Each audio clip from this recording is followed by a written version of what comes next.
देखिए हर खबर यहीं पर, सब्सक्राइब कीजिए TV9 भारतवर्ष। 10 अप्रैल 2015 को प्रधानमंत्री नरेंद्र मोदी फ्रांस गए। प्रधानमंत्री नरेंद्र मोदी ने वहां उड़ान के लिए तैयार 36 राफेल विमान भारत सरकार खरीदेगी, इस फैसले का ऐलान किया। प्रधानमंत्री मोदी ने तब यह भी कहा कि भारतीय एयरफोर्स को, भारतीय वायुसेना को इन राफेल विमानों की बहुत जरूरत है, और ये सच्चाई भी थी।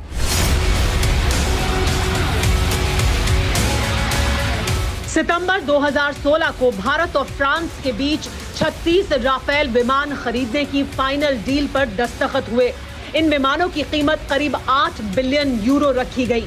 डील के मुताबिक राफेल फाइटर जेट की डिलीवरी सितंबर 2018 से शुरू होने की बात कही गई, लेकिन इससे पहले कि राफेल उड़ान भर पाता, देश की राजनीति को पंख लग चुके थे।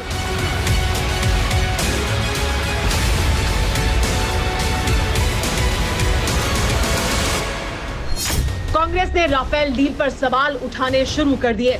सौदे को लेकर कांग्रेस भ्रष्टाचार के आरोप लगाने लगी।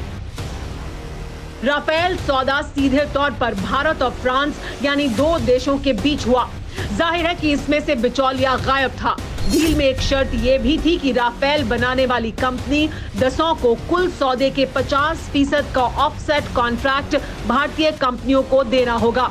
इसके लिए दसों ने करीब 100 भारतीय कंपनियों के साथ करार भी किया, जिनमें अनिल अंबानी की कंपनी रिलायंस डिफेंस भी शामिल थी। कांग्रेस ने इसी को मुद्दा बनाकर सरकार को घेरना शुरू किया। संसद से लेकर सड़क तक कांग्रेस राफेल की स्पीड से भी तेज बयानबाजी करती रही।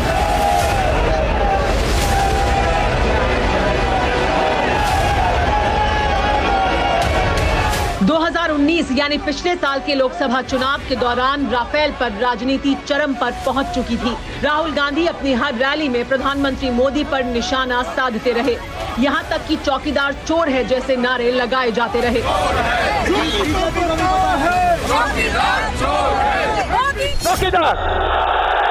चौकीदार जैसे भी कहना है आप चौकीदार बोलो, दूसरे साइड से पता लगेगा चोर है।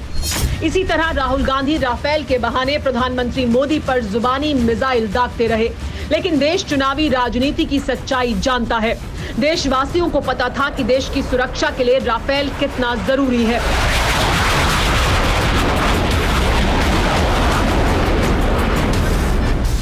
देश को प्रधानमंत्री मोदी पर भरोसा था, जो खामोशी से देश की सरहदों की हिफाजत के लिए साजो सामान जुटाते रहे। सियासी फायदा ना मिलता देख कांग्रेस राफेल मामले को लेकर सुप्रीम कोर्ट पहुंच गई, लेकिन कोर्ट से सरकार को क्लीन चिट मिल गई।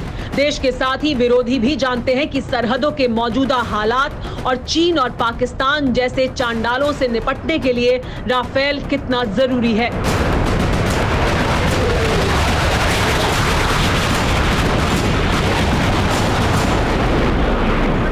लेकिन सियासत का तकाजा राफेल पर राजनीति को पंख लगाता रहा। प्रधानमंत्री मोदी देश को ताकतवर बनाने के कमिटमेंट से नहीं डिगे। मैंने तय किया है, यही कमिटमेंट है प्रधानमंत्री मोदी का। ये प्रतिबद्धता है देश की सरहदों पर तैनात जवानों के साथ ही 130 करोड़ हिंदुस्तानियों को दुश्मनों की साजिशों से महफूज रखने का, जिसकी बदौलत आज दुनिया का सबसे ताकतवर फाइटर जेट हिंद की जमीन पर कदम जमा चुका है। इसीलिए राफेल पर सवाल उठाने वाले भी आज फख्र से राफेल का स्वागत कर रहे हैं। न्यूज़ टॉप 9 रोज सुबह 7 बजे और शाम 7 बजे सिर्फ TV9 भारतवर्ष पर।